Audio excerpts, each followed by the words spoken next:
atención. Ahora voy a invitar a la doctora Andrea de Vizcaya. La doctora Vizcaya es especialista en ciencias de toxicología y ha realizado destacadas investigaciones sobre los efectos que tienen los contaminantes del aire en la fisiopatología de enfermedades cardiopulmonares, neurológicas y el cáncer. Es un honor para nosotros tenerla entre nosotros el día de hoy y que nos comparta algunos de sus hallazgos.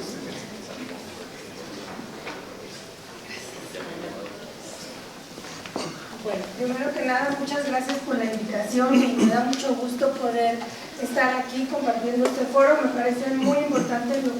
lo que está pasando y tengo la sensación, el sentimiento de que es el inicio de una ruta, de una gran trayectoria que hará que haya cambios importantes en San Luis. Yo tengo un especial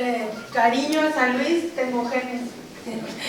aquí en mí, entonces me da muchísimo gusto poder estar aquí el día de hoy y bueno, sin duda la plática que nos acaba de dar el doctor Horacio pues nos ilustra y nos pone el contexto y voy a hacer mi mejor esfuerzo por compartir algunos de los conocimientos. No me di la tarea de detallar tanto los trabajos, pero sí dar el contexto y compartir con ustedes algunos ejemplos. Entonces, pues empezando, y bueno, esto fue también una expresión social que se dio en la Ciudad de México en el contexto de pues qué es lo que estamos respirando y sin duda pues es un problema de salud pública. Y aquí el tema se ha establecido por parte de la Agencia de Protección al Ambiente de Estados Unidos que en una ciudad o en un ambiente urbano tenemos hasta más de 3,000 sustancias que se pueden establecer como tóxicas y que son producto de actividades antropogénicas, de las cuales se regulan aproximadamente 200, para las cuales hay recomendaciones, pero como ya nos comentó el doctor Horacio, pues para establecer la calidad del aire tomamos 7 contaminantes criterio. Y yo me voy a enfocar en platicar de los protagonistas, que son el dióxido de azufre, el ozono y las partículas, pero quiero hacer énfasis en el hecho de que pues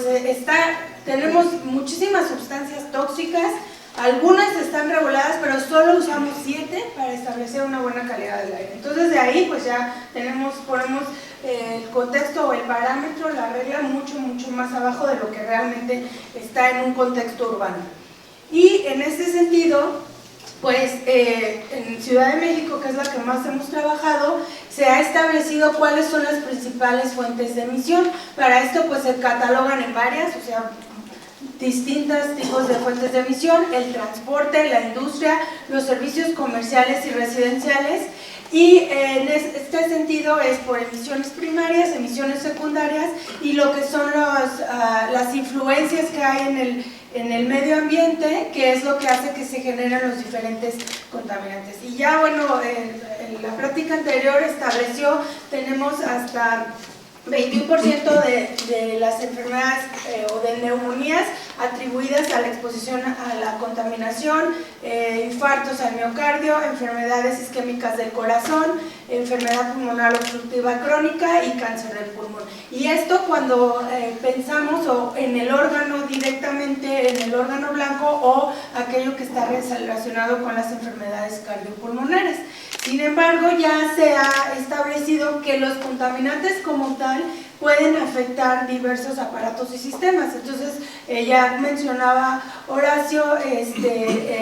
por ejemplo, el dióxido de azufre, partículas de ozono, cómo están relacionados con los diferentes eventos o las fisiopatologías de las enfermedades. Y lo que hacemos en la toxicología es tratar o ir entendiendo, elucidar cómo se da esa relación en términos de tiempo de exposición o de cantidad de exposición.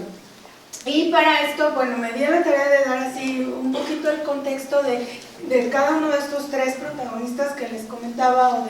de los compuestos. El dióxido de azufre, cuya fuente principal de emisión son la quema de los combustibles fósiles, algo muy común en ciudades, contribuye a la formación de lo que llamamos el smog o neblina o pues contaminación del aire que lo podemos entender por diferentes situaciones dependiendo de la carga de la humedad, de la luz UV, etcétera, y lo que causa también la lluvia ácida, pero en contexto de efectos se sabe que es atribuible las causas de lo que llamamos sibilancias, que es ese impedimento de que pase el aire en los pulmones y problemas respiratorios en asmáticos. ¿Por qué sucede esto? Porque el dióxido de azufre, que es un gas soluble, se disuelve fácilmente en el fluido pulmonar, se transforma en otras moléculas como puede ser el sulfito y el bisulfito, y interactúan con receptores sensoriales que hay en las membranas pulmonares, y esto genera una broncoconstricción a nivel local o central. Asimismo, se puede convertir en ácido sulfúrico en el ambiente, y igualmente al ingresar a las vías respiratorias puede irritar los tejidos pulmonares, y por su habilidad de protonar o de intercambiar electrones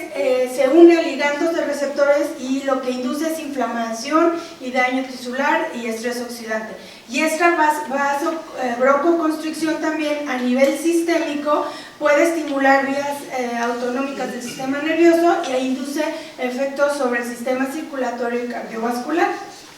En el caso del ozono, y aquí les muestro el mapa que ya mencionaba Horacio de los niveles que hay a partir de que se empezó a medir en la Ciudad de México en los 90 y cómo ha ido disminuyendo los niveles de ozono en toda más de una década. El ozono es un contaminante secundario producido por hidrocarburos, óxidos de nitrógenos y luz solar, y que provienen de actividades como el transporte, la industria y los solventes orgánicos. Y la intención de mostrarles el mapa es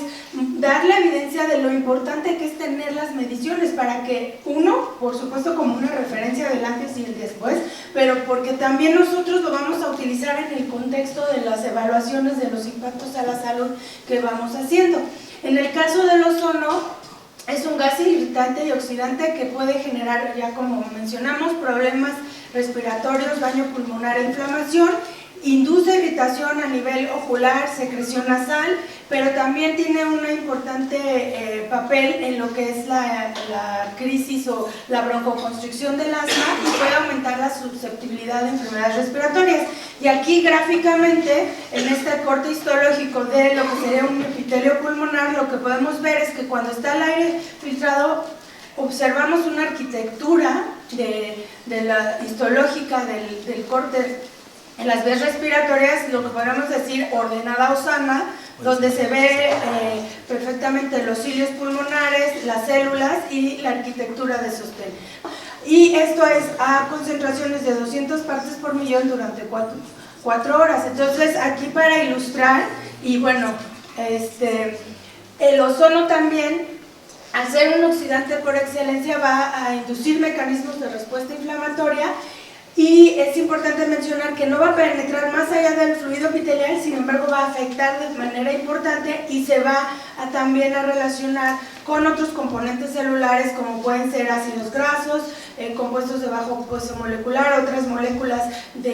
como el glutatión o de defensa. Y lo que va a provocar, que ya esta imagen el doctor Horacio también nos la mostró, es un estrechamiento de las vías o de los conductos respiratorios que dificulta, y entonces esto provoca el engrosamiento de la barrera alveolo-capilar y además la liberación de mediadores proinflamatorios. En este sentido, están compuestas por gran cantidad de compuestos y son emitidas directamente o por reacciones secundarias en la atmósfera. Las fuentes de emisión más comunes en las zonas metropolitanas son las actividades antropogénicas, pero también, como sucedió aquí en San Luis y en Ciudad de México, los incendios forestales. Nosotros en México además tenemos las emisiones volcánicas y también la erosión del suelo. Y aquí la intención de esta caricatura es poner el contexto. Ya se mencionaba una partícula de PM10, PM2.5 y ultrafinas, pero ¿eso qué quiere decir en términos de sus características? Entonces acá a mí me parece muy ilustrativo. Una partícula no es una entidad esférica, sino un conglomerado de diferentes compuestos que por diferentes fuerzas físico-químicas se va formando, y para estudiarlas las clasificamos por su tamaño en el contexto de su movimiento o tamaño aerodinámico, lo que entendemos como tamaño aerodinámico es que es cómo se mueven en el aire, pero no es que anden por ahí bolitas esféricas flotando y eso es lo que respiremos, sino vamos respirando los diferentes conglomerados de compuestos. Y en este sentido, también les muestro lo que se ha trabajado en Ciudad de México en términos de mediciones y se pueden ver por ahí algunos cuadritos verdes. Sin embargo, pues me uno a lo que comentaba el ponente anterior, en el sentido de que estos niveles no necesariamente son protegen a la salud o no son de riesgo, pero una característica importante es el hecho de que la composición o que tengan un núcleo de un material y varios compuestos químicos diferentes como metales, compuestos orgánicos, inclusive biológicos, hace que sean altamente reactivas. Y esta reactividad se va a dar también tanto por la atmósfera donde se encuentren o por la respuesta a los compuestos químicos a los que estos puedan estar tanto en el aire o una vez que ingresan al organismo. Y decimos que son muy reactivas porque son capaces de generar especies radicales como anión superóxido, hidrógeno, peróxido de hidrógeno y radicales hidroxilo, que sabemos que son importantes en términos de la inducción de la toxicidad. Las partículas, dependiendo del tamaño, como les decía, pueden ingresar a diferentes niveles del organismo y también va a haber una influencia de la capacidad respiratoria y pueden sedimentarse, pueden impactar, pueden tener un fenómeno de difusión y de esto va a depender la capacidad que tengan, ya sea de simplemente llevar a cabo su actividad localmente o de poder pasar a través de la membrana alveolo-capilar al torrente sanguíneo. También es importante hacer énfasis que la presencia de las partículas o la respuesta del organismo a las partículas no va a ser porque va a ser a nivel local por el proceso inflamatorio que puedan desencadenar o ese proceso inflamatorio a su vez desencadenar otros procesos o otras reacciones y ahorita voy a profundizar un poquito más, pero lo que quiero hacer énfasis es que esta membrana que separa la presencia de estos compuestos a lo que ya sería el interior del organismo es realmente delgada, es una membrana que está separando y que es la que lleva a cabo el intercambio gaseoso, pero al mismo tiempo nos presenta una alta vulnerabilidad a que haya la presencia o que pasen estos del espacio alveolar a lo que sería ya el espacio capilar. Entonces, la respuesta inflamatoria pues es uno de los fenómenos o procesos más importantes de defensa que tiene el organismo. Normalmente se monta o se dispara en defensa por la lesión, por la presencia de bacterias, traumatismo y en este caso tóxicos. Y entre esta respuesta, unas sustancias que son muy importantes que controlan o regulan la capacidad que tenemos para defendernos se llaman citocinas, son sintetizadas por las células blancas o leucocitos y son aquellas que van a regular la respuesta. Y en términos de la contaminación o de contaminantes atmosféricos ya está muy bien identificado y clasificado la exposición tanto por la presencia de macrófagos que tratan de defenderse o de deshacerse de la presencia de estas partículas. Ya me voy a tener que brincar esto. Entonces aquí son imágenes de las partículas que hemos colectado y después medimos su potencial oxidante y su contenido de compuestos químicos para después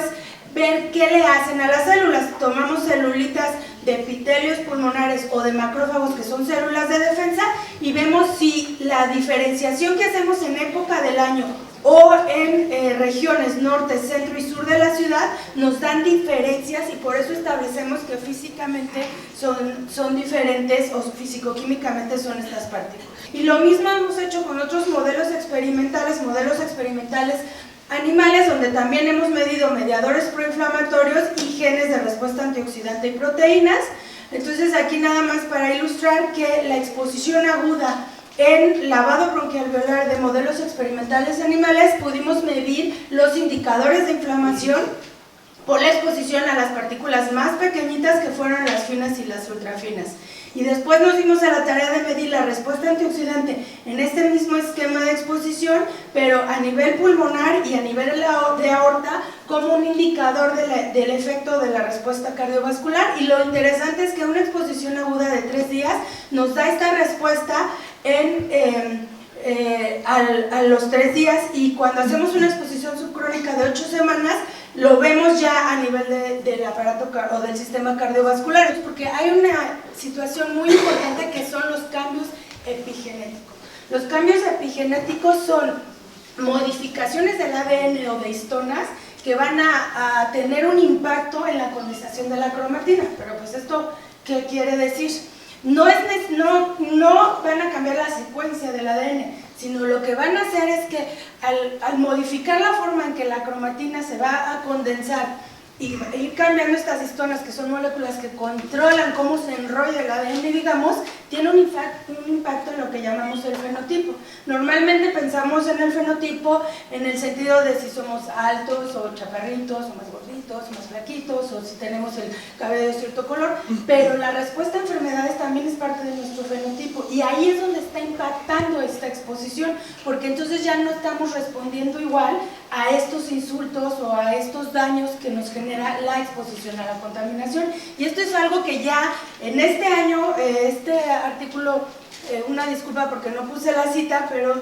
nosotros también tenemos un trabajo en el que evaluamos la exposición in útero y estamos viendo este impacto en la incapacidad, o más bien cómo se pueden manifestar enfermedades cardiovasculares antes. Y esto es muy importante porque estamos de alguna manera pues hipotecando el futuro por esta cantidad de exposición que tenemos. Y bueno, pues como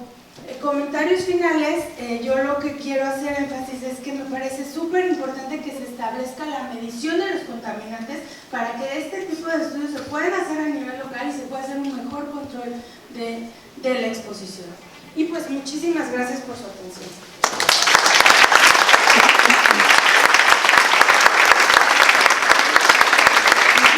Recordamos a todos nuestros amables visitantes que pueden hacer sus preguntas, las pueden anotar.